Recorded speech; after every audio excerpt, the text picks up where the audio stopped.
The premise of this book is structured under the overarching objective to dismantle capitalist consumer-oriented agendas and inspire conservation practices and advocacy.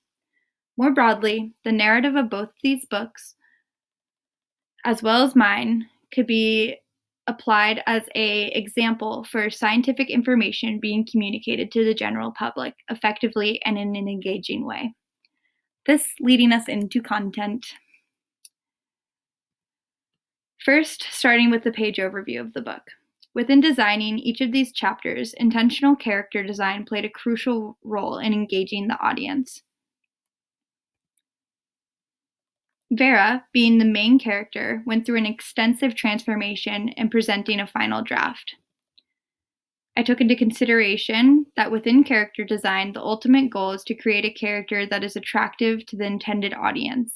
As my audience is youth within the ages of 9 to 13 years old, I took into consideration two primary aspects to character design. On one hand, there are dynamic aspects such as gestures, facial expressions, and gaze. On the other hand, there are static visual aspects such as body, face proportions, skin, hair and haircut, clothes, and many other attributes. Within developing a character, static visual aspects are the most controversial and wildly discussed, as these intentional design processes can be harmful when employed along with cognitive biases, which can exclude minorities within character design, and in this case may exclude who can transport into the narrative. I tried as hard as I could to steer away from creating an exclusive character, therefore justifying why Vera is an abstracted and animated character. Throughout the book, Vera endures on a journey to learn from and befriend the different Earth systems. I have intentionally humanized the systems so that they can be more relatable to the audience. Elements like having big eyes acts as a mechanism for specifically engaging younger audiences. This is Miss Moon. She informs Vera of the processes in the solar system in Chapter 1, the Sun, Earth, and Moon.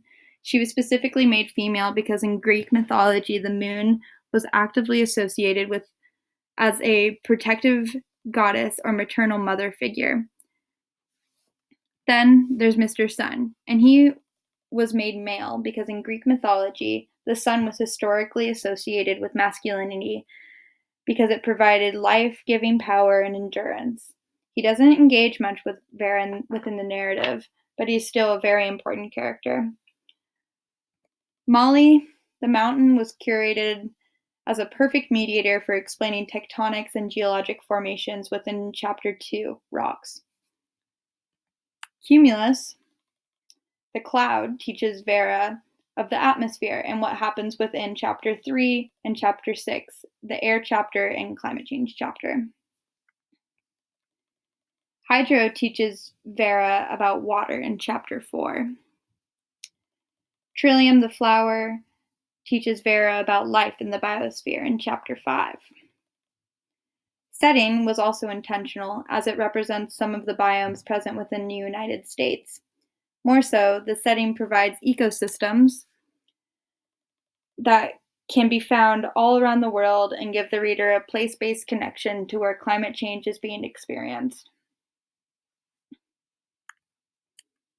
When put together, all of these characters and settings show up within these 6 chapters.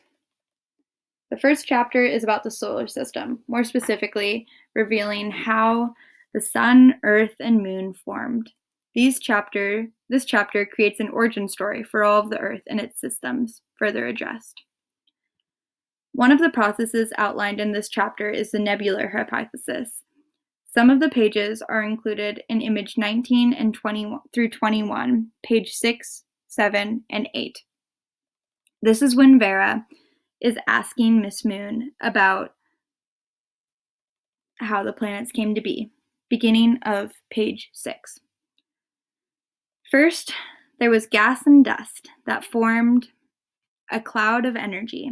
As time passes, the cloud fell apart from the impact of another energy force in the solar system. Gas and dust